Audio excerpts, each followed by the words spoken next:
Salut à tous et bienvenue sur IGTV. On est parti pour une série de 10 vidéos que je sortirai au fur et à mesure dans une playlist dédiée pour vous apprendre à jouer pas à pas à Heroes of Might and Magic numéro 3. Donc j'ai déjà fait quelques vidéos, vous pourrez la regarder aussi en complément si vous avez envie, mais celle-ci, elle est faite avec la version finalisée qui m'a été prêtée. Donc vous avez les éléments terminés, les éléments aussi en français, c'est plus sympa, la règle en français, donc c'est aussi plus agréable. Et on a vraiment une très bonne qualité de matériel, vraiment le système de rangement aussi des boîtes, je trouve que c'est très qualitatif, donc soyez contents si vous avez pledgé le jeu. En tout cas, dans cette première vidéo, je vais vous montrer le setup, donc comment installer chacun des éléments. Vous verrez que c'est assez facile, assez rapide. Et puis, dans les autres vidéos, je vous apprendrai à jouer, à consulter votre deck et à faire vos parties de jeu de Heroes of Might and Magic numéro 3. Voilà, allez, on y va. Alors, le setup, une fois que vous avez ouvert votre boîte, voilà à quoi ça ressemble.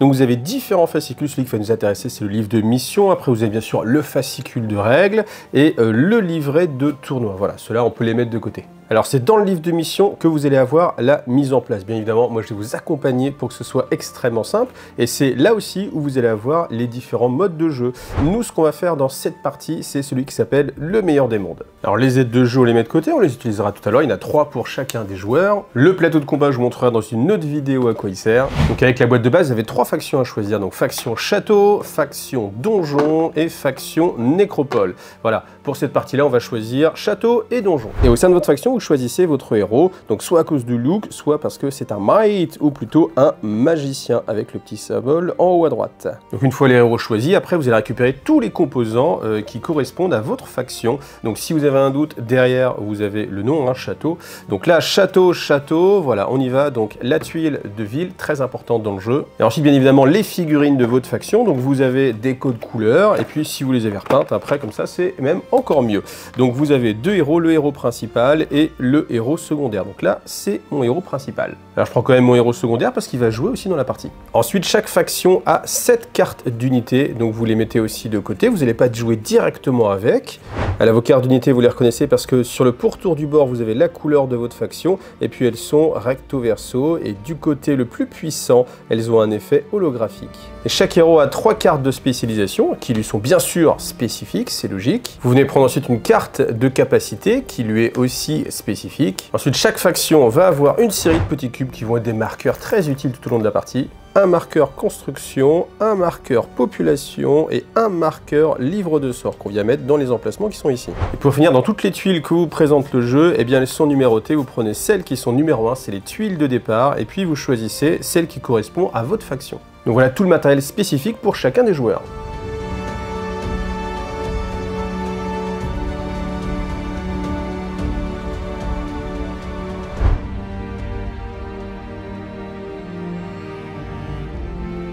Ensuite, vous venez prendre un de ces petits cubes et le mettre ici. Ça va noter en fait la progression de votre héros et au fur et à mesure, il va gagner des compétences. Vient maintenant le moment de construire son deck de démarrage, mais ça, je vais vous le montrer dans la vidéo numéro 2 qui est consacrée justement à la construction de son deck de départ. Alors pour construire le terrain, eh bien vous allez suivre simplement les indications. Donc là on est sur un scénario 2 joueurs, donc tout simplement j'ai besoin de 2 tuiles numérotées de 4 à 5, donc je ne les regarde pas, je les mets face cachée comme indiqué. Et ensuite vous voyez ici, les tuiles numéro 1 c'est les tuiles de départ, donc là par contre elles vont être face visible. Donc c'est aux joueurs de choisir l'orientation en fonction de ce qu'ils ont envie de faire dans la partie.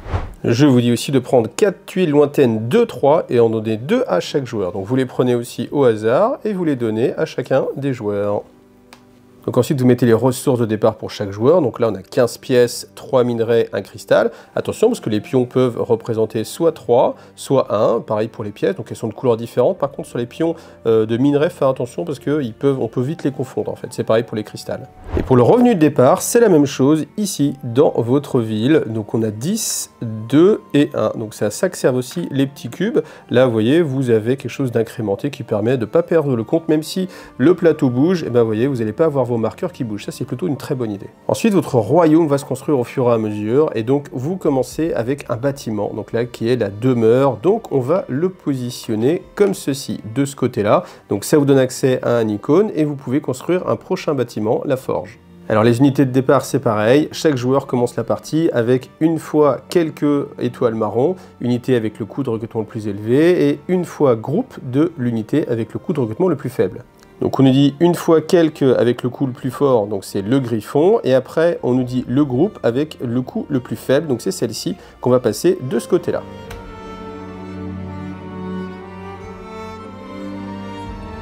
Ensuite, vous prenez les cartes de sorts, d'artefacts et de capacités et vous mélangez chacun des paquets pour qu'ils soient assez accessibles à l'ensemble des joueurs parce qu'au fur et à mesure du temps, votre deck, vous allez l'améliorer avec justement ces cartes-là. Faites attention parce qu'elles ont toutes le même dos. Donc une fois que vous aurez fini votre partie, il faudra bien faire attention à retrier les cartes.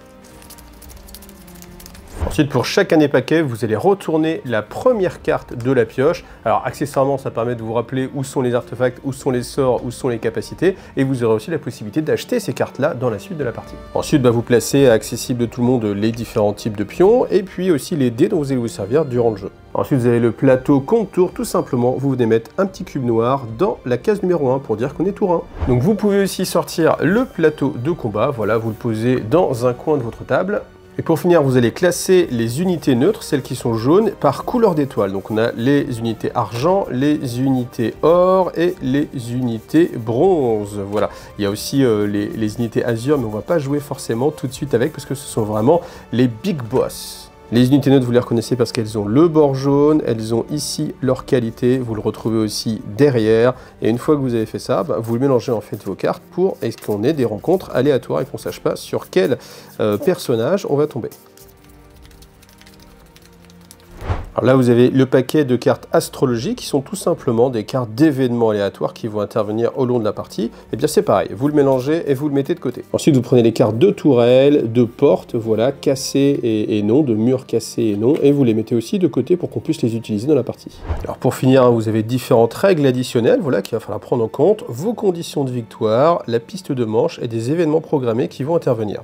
Alors une bonne idée pour augmenter la rejouabilité, c'est de choisir votre niveau de départ. Donc entre facile, normal, difficile et impossible, vous avez un bonus de départ et puis après vous verrez qu'au niveau des rencontres, ça va changer en fonction que vous jouiez en facile, en normal, en difficile, suivant la tuile sur laquelle vous allez être. Donc là, si on a choisi le mode normal, on va lancer 2 dés de minage, comme ceci, je les lance, et puis je choisis le bonus qui me plaît. Soit 2 cristal, soit 2 rochers. On va prendre les cristals parce que ça vaut plus, c'est plus rare. Alternativement, j'ai aussi la possibilité de fouiller 2 artefacts, donc je vais aller dans la pile des artefacts, révéler 2 cartes à tout le monde et choisir la carte qui me plaît le plus, tout en sachant que le niveau de rareté est représenté aussi par la couleur des bords, ça peut vous aider à choisir.